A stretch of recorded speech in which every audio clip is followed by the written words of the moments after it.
Halo guys, kembali lagi dengan saya Khalil Masada dari Akademi Kripto. Di modul kali ini kita akan secara spesifik membahas mengenai mind management. Jadi di modul sebelumnya udah dijelaskan mengenai money management atau manajemen tentang mengelola uang. Yang mana kita jelaskan money management itu terkait dengan bagaimana teman-teman mengelola capital teman-teman di market cryptocurrency. Di sini kita akan jelaskan mengenai mind management atau manajemen pikiran, yang mana kalau kita ungkapkan ya, ini saling berkesinambungan antara manajemen uang atau money management dan juga manajemen pikiran.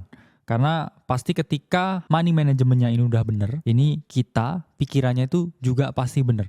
Kenapa pasti benar? Karena semua tentang uang itu merubah persepsi kita terhadap cara kita melihat sesuatu. Dan pikiran kita ini adalah sistem yang sangat amat kompleks yang mempengaruhi keberhasilan dari kita trading dan juga kita investing. Karena pada dasarnya realitas itu dibentuk oleh pikiran kita. Dan ketika pikiran kita tidak bisa menggambarkan realitas seperti apa yang kita inginkan, ini tidak akan mungkin tercapai yang namanya kesuksesan di dalam trading atau investing di market cryptocurrency. Nah, di sini kita akan membahas hal yang paling penting di dalam dunia ini, yaitu adalah hal yang bisa kita kontrol dan juga hal yang tidak bisa kita kontrol.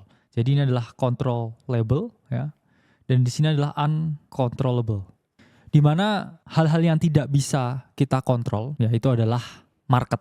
Jadi market ini tempat bertemunya pembeli dan penjual yang melakukan transaksi, karena kita nggak bisa ya mempengaruhi market, tidak ada yang bisa mempengaruhi market. Bahkan semua market maker pun atau semua para smart money yang besar ya, para paus, ini juga ada kemungkinan dimakan paus lain yang lebih besar.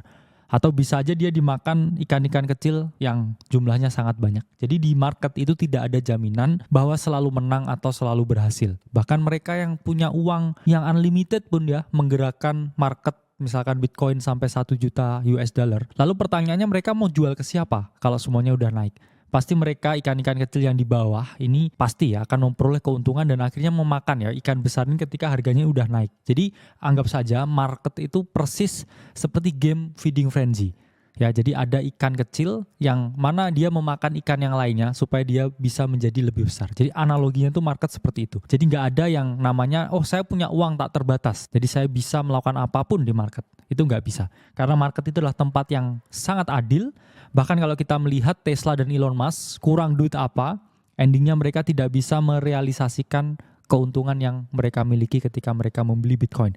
Jadi market ini tempat yang sangat anomali. Bahkan Adam Smith menyebut bahwa market inilah tempat yang sangat gaib. Sehingga teman-teman tidak bisa melakukan apapun di market. Bahkan ketika kamu berdoa ya sekalipun, ya berharap sesuatu itu akan terjadi sesuai dengan harapanmu, maaf sekali, market itu tidak bekerja seperti itu. Jadi market ini seperti mesin voting ya, mengumpulkan orang yang mau membeli, mengumpulkan orang yang mau menjual ya, atau mengumpulkan orang yang istilahnya stagnan ya, atau tidak melakukan aksi apapun. Saya bilang di sini adalah mereka yang netral ya. Hijau ini adalah mereka yang mau membeli ya. Kemudian merah ini adalah mereka yang mau melakukan penjualan. Jadi market ini memang sangat tidak bisa diprediksi. Itulah kenapa teman-teman kalau mau memprediksi market itu sebenarnya tidak bisa. Teman-teman hanya bereaksi tentang apa yang mungkin market ini lakukan. Jadi misalkan saya membuat suatu langkah antisipasi ya.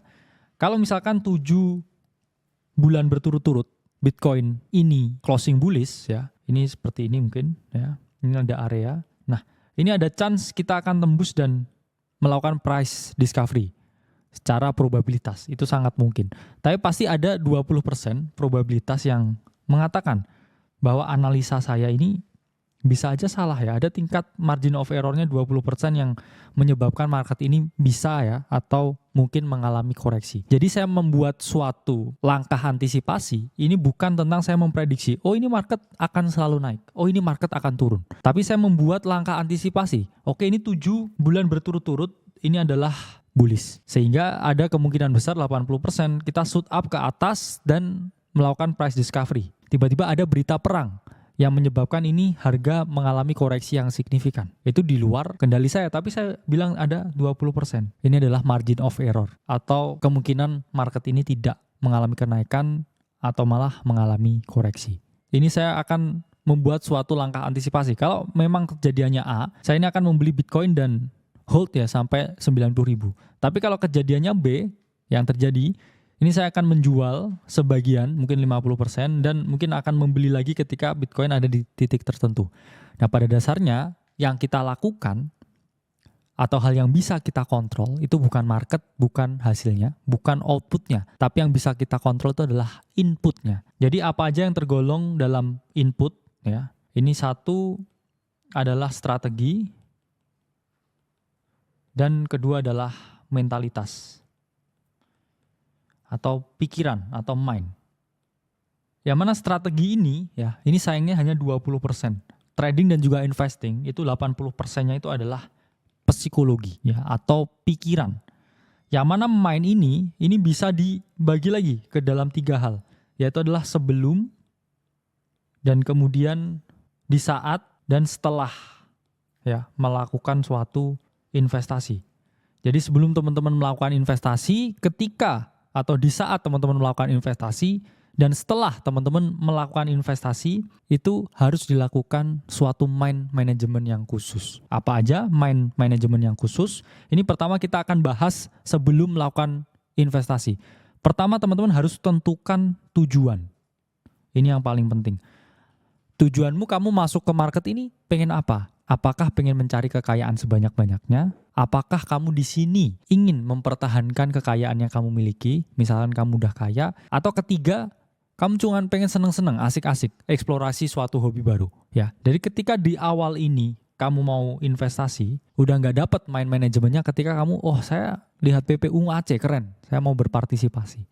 No, dari awal sudah harus terdefinisi dengan jelas. Kamu mau apa di sini? Oke, kalau misalkan di sini saya mau kaya, saya mau meningkatkan wealth saya. Gimana caranya kaya? Yang jelas teman-teman harus menambah source of income yang banyak, kemudian membaginya ke dalam 3 ya, active income, kemudian passive income, dan juga portfolio income. Yang mana tujuan ini harus jelas, terdefinisi. Misalkan saya pengen mencapai 1 miliar ya, pertama di hidup saya. Dan misalkan sekarang saya punya uang 100 juta ya. Berarti saya harus naik 10 kali lipat atau 1000% supaya saya bisa mencapai goals yang ingin saya tuju. Dan di situ terdefinisi dengan jelas. Saya ingin naik portofolionya ini 1000%. Berarti saya harus melakukan investasi yang sangat agresif. Gimana caranya sangat agresif? Bukan berarti langsung 100x leverage dan berdoa ya. Bukan seperti itu. Tapi di sini teman-teman harus melakukan strategi yang namanya bajing loncat atau loncat dari naratif ke naratif lain di altcoin. Supaya di sini teman-teman bisa melakukan yang namanya compounding effect sehingga lebih besar lagi nilai dan juga size investasi yang teman-teman lakukan. Itu terkait dengan tujuan. Kedua ya, di sini teman-teman harus memberikan batasan ya, apa yang harus dilakukan dan apa yang harus tidak dilakukan. Contohnya apa yang harus dilakukan? Misalkan di sini teman-teman harus meningkatkan kemampuan literasi keuangan teman-teman. Jangan sampai masuk market ya, tapi teman-teman ini nggak bisa ya. Caranya baca chart ini seperti apa? Cara melihat data on-chain seperti apa? Tokenomic itu apa sih? Ya, kira-kira berapa banyak token yang keluar dan lain sebagainya? Siapa smart money yang berinvestasi di sini?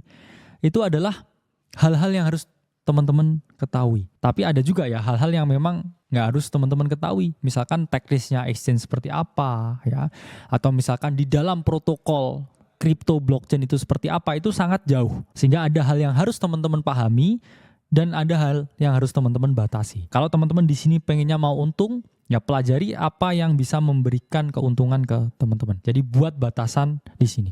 Kemudian ketiga, ya ini adalah membangun yang namanya keyakinan. Karena tanpa adanya keyakinan, ini teman-teman tidak akan bisa ya memperoleh keuntungan atau uang di market kripto. Karena flow-nya seperti ini ya. Awalnya teman-teman tuh berawal dari pengetahuan ya. Pengetahuan berubah jadi kepercayaan, dan baru yang ketiga ini keyakinan. Tanpa adanya conviction sama sekali dengan market kripto, kalau teman-teman di sini hanya oke, saya pengen kaya ya, saya FOMO beli kripto, tapi nggak tahu apa itu kripto dan apa itu teknologi blockchain, apa itu fungsi teknologi blockchain untuk masa depan. Saya jamin 2 minggu setelah market merah teman-teman bakal keluar. Padahal di sini teman-teman harus punya keyakinan yang sangat amat tinggi terhadap apa yang teman-teman investasikan di sini. Sehingga mind management ya di sini ketika teman-teman sebelum masuk itu niatnya harus sudah jelas ya, keyakinannya itu harus ada. Tapi untuk membentuk keyakinan harus ada pengetahuan, minimal pelajarilah apa itu Bitcoin. Siapa penemunya Bitcoin, kapan Bitcoin ditemukan, bagaimana sistem dari jaringan blockchain, dan lain sebagainya. Itu harus teman-teman pahami, teman-teman ketahui, baru teman-teman timbullah keyakinan. Oke, saya yakin dengan market ini, saya yakin dengan altcoin yang saya beli, dan kemudian kita masuk ya hal keempat sebelum melakukan investasi ya ketika ini di tahap mind management, yaitu adalah be realistic. Apa itu be realistic? 97% trader itu akan gagal. Di market ini untuk mencari keuntungan itu tidak semudah yang teman-teman bayangkan. Chance-nya ini sama seperti ketika teman-teman mau masuk NBA. Hanya 3% dari mereka ini yang atlet-atlet yang masuk di rookie ya, di SMA itu bisa masuk NBA itu hanya 3%. Sehingga teman-teman ketika mau berjuang di sini, teman-teman harus mencurahkan semuanya ya. Jadi semua harus teman-teman curahkan untuk bisa berhasil di market ini. Itu pun nggak ada jaminan buat berhasil. Sehingga itu terkait dengan mind management sebelum teman-teman memulai trading atau investasi di market cryptocurrency. Kemudian kita bahas ya di saat melakukan investasi. Ini apa aja hal-hal yang harus teman-teman lakukan. Ya ini teman-teman satu harus hindari segala bias ya. Apa itu bias? Bias itu adalah suatu saya bilang kecacatan berpikir yang ditimbulkan oleh persepsi atau hal-hal lain atau mungkin histori yang mana harus teman-teman hindari supaya teman-teman bisa berpikir secara objektif. Jadi intinya di sini adalah objektif, dan bias ini adalah suatu bentuk cacat berpikir atau penyimpangan berpikir karena teman-teman tidak bisa melihat sesuatu itu secara objektif. Sementara di market, teman-teman ini harus seobjektif mungkin untuk melihat sesuatu. Banyak sekali ya bias-bias yang ada di market. Salah satunya overconfident ya. Ini adalah bias ketika teman-teman merasa terlalu percaya diri di market baru setahun ya, dapat yang namanya beginner's luck atau keberuntungan para pemula. Terus teman-teman udah merasa yang paling pinter ya, ngeremehkan teman-teman yang lain, nggak mau dengerin input dari orang lain, merasa yang paling confident. Nah ini udah pinter ya. Saya 4 bulan ini untung terus kok ya. Ngapain saya harus dengerin orang lain? Nah ini adalah overconfident bias yang harus teman-teman hindari. Kemudian ya kedua itu ada yang namanya herding.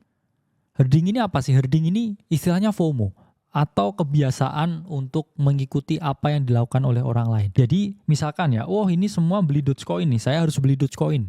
All in Doge Army. Ya, ini hal yang harus teman-teman hindari. Kenapa? Karena teman-teman harus punya keyakinan itu yang mana timbul dari pengetahuan tentang apa yang teman-teman beli. Jadi herding ini apakah selalu negatif? Sebenarnya enggak. Kadang ada herding yang positif. Kadang teman-teman juga dapat informasi dari seseorang ya atau influencer yang mana ternyata informasinya itu juga masih baru.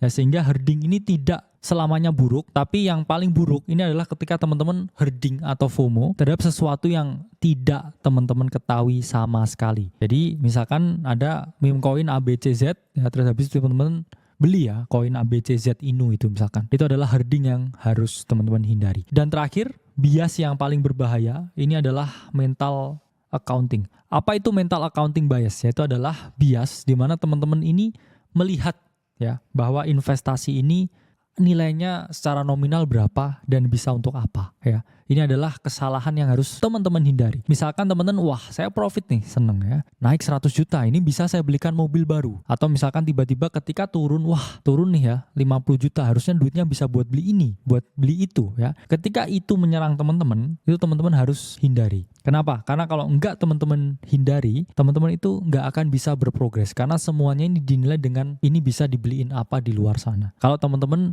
enggak berpikir ya ini di luar ini bisa buat beli apa, teman-teman akan dengan bebas ya melakukan namanya yang compounding effect. Yang mana ini nilainya akan semakin lama semakin gede. Anggap aja ini uang monopoli ya, nggak bisa ditarik keluar, nggak bisa buat beli apa-apa ya. Sehingga teman-teman fokusnya ini adalah mengembangkan portofolio secara eksponensial. Nah kemudian di saat teman-teman berinvestasi ya, ini hal yang harus teman-teman lakukan adalah capital preservation ya.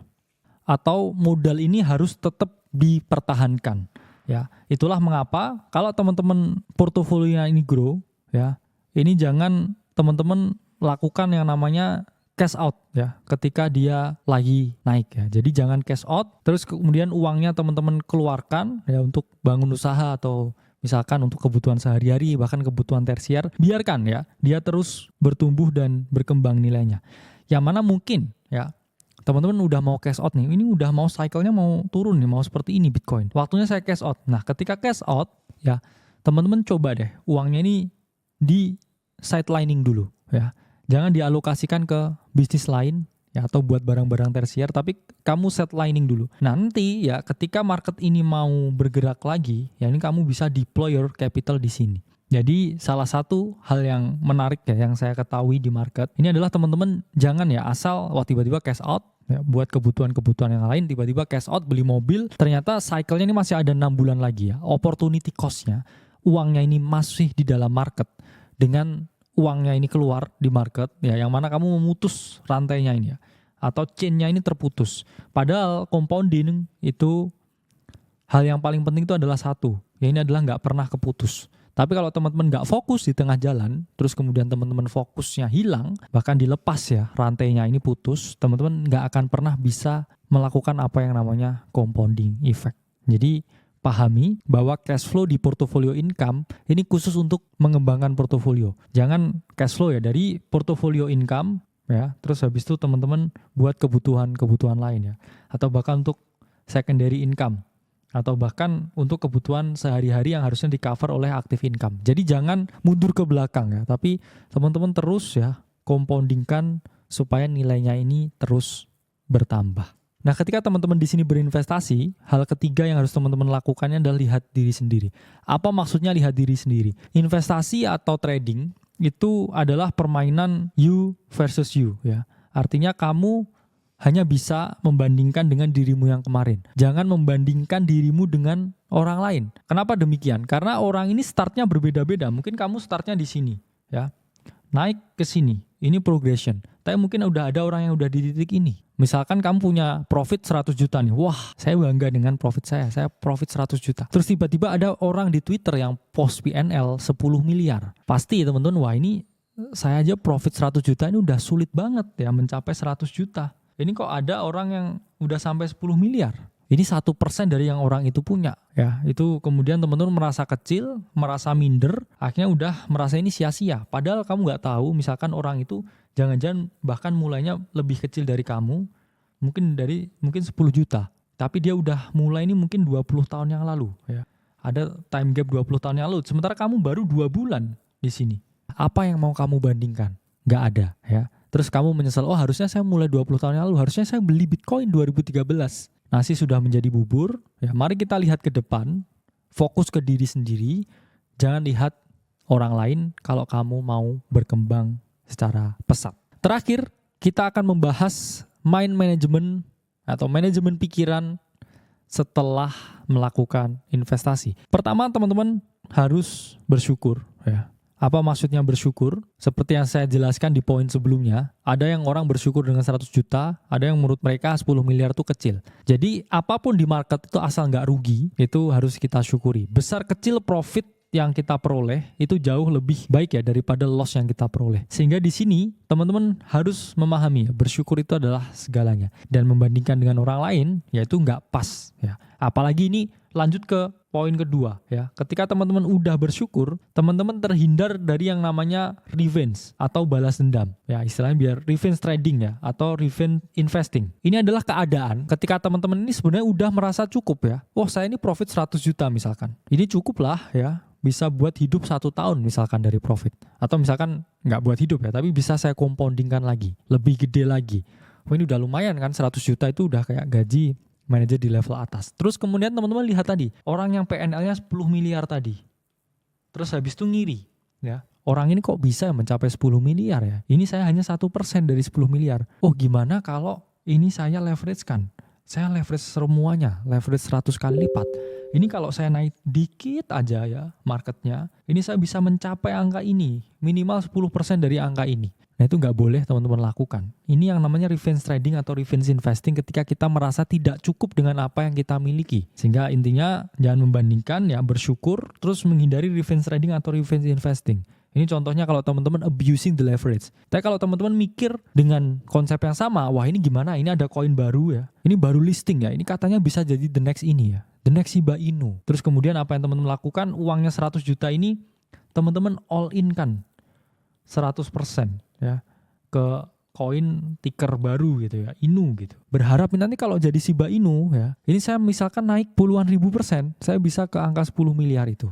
Itu adalah hal yang tidak boleh dilakukan ya, karena semuanya ini harus dipahami bahwa kita di sini untuk long term, dan ketika kita di awal ini tujuannya udah salah, udah lihat nominalnya ini, secara management itu sudah berantakan. Itu kita tidak akan pernah bisa growing portfolio, kita tidak akan pernah bisa survive ya. Karena at some point ketika pikiranmu kacau lagi, kamu lihat orang lagi, punya influence lagi, tiba-tiba ngerubah strategi lagi, ini semua benar-benar kamu coret semuanya ya. Ini semuanya kamu coret ya. Apa yang saya ajarkan hari ini udah gak ada artinya lagi. Karena tiba-tiba itu tadi, seperti compounding, itu bukan hanya tentang duit ya. Compounding itu juga tentang skill, mindset, dan juga ketahanan emosi ketika kamu investing atau trading. Misalkan seperti ini ya, ini bukan hanya duitnya yang di sini ya. Ini misalkan kalau compoundingnya itu dari segi duit. Misalkan kepotong satu ini udah selesai. Begitu juga dengan skill ya. Misalkan kita ngomong di sini adalah ya skill ya, bukan duit tapi skill. Ini ketika kamu putus di sini, mentalmu juga berantakan lagi. Kamu nggak akan pernah bisa mencapai hal yang lebih baik terus. Jadi harus dipahami bahwa di sini teman-teman yang compounding itu bukan hanya cashnya atau capitalnya atau liquidnya, tapi skill kita, tetapi kedewasaan kita dan juga kecerdasan emosi kita yang juga harus bertambah seiring dengan berjalannya market. Karena dua hal ini adalah dua hal yang berbeda. Ya, bisa aja kamu tiba-tiba jackpot, beli koin yang ada embel-embel inunya ya, terus tiba-tiba uang kamu ya jadi puluhan miliar secara mendadak ya. Tapi kamu nggak tahu thought prosesnya untuk mencapai uang seperti itu seperti apa ya. Ini kamu abaikan, tiba-tiba kamu berpikir ya, wah saya dulu adalah pemenang lotre, saya adalah milioner semalam. Terus kamu lakukan, kamu berpikir lagi dengan uang yang ada sekarang, ini saya bisa jadi milioner lagi, saya tinggal cari koin yang bisa home run lagi. Tapi nyatanya momen itu ternyata hanya terulang sekali seumur hidupmu. Dan kamu gak punya mindset ya untuk membangun itu secara long term. Kamu hanya lottery ticket winner istilahnya. Itulah kenapa lottery ticket winner itu selalu going broke again setelah 4 tahun. Nah ini statistik ya. Biasanya kamu mungkin JP istilahnya di bull run ini. Kamu JP, kamu dapat uang misalkan sampai miliaran. Ini kalau kamu gak punya skill setnya, 4 tahun kemudian tuh kamu pasti akan berantakan. Pasti going broke again ya. Itulah kenapa ya harus jadi NBA ya, never broke again. Jangan balikin lagi uang yang udah kamu peroleh dengan sulit di market, sehingga itu harus punya mind management yang tepat. Oke, jadi itu sedikit pemaparan tentang mind management atau manajemen pikiran. Intinya kita selalu percaya bahwa realitas yang ada itu 100% dibentuk oleh pikiran kita. Jadi kalau kita maunya sukses, kita maunya di kripto ini punya banyak capital yang growing, kita harus menyadari bahwa kita membutuhkan mental yang kuat, pemikiran yang kuat untuk bisa mencapai hal tersebut. Karena tanpa adanya pemikiran yang kuat, tanpa adanya mind management yang baik, ketika sebelum atau di saat dan juga setelah melakukan investasi, itu kita tidak akan pernah bisa ya mencapai apa yang namanya immortal compounding atau kenaikan yang terus menerus. Karena ingat teman-teman, cycle-nya masih panjang, ya bulannya masih panjang. Jangan terbakar di tengah-tengah karena teman-teman salah melakukan money management, yang mana itu juga berdampak sangat fatal ke mind management. Saya Khalid Masada dari Akademi Kripto. Sampai berjumpa di video selanjutnya.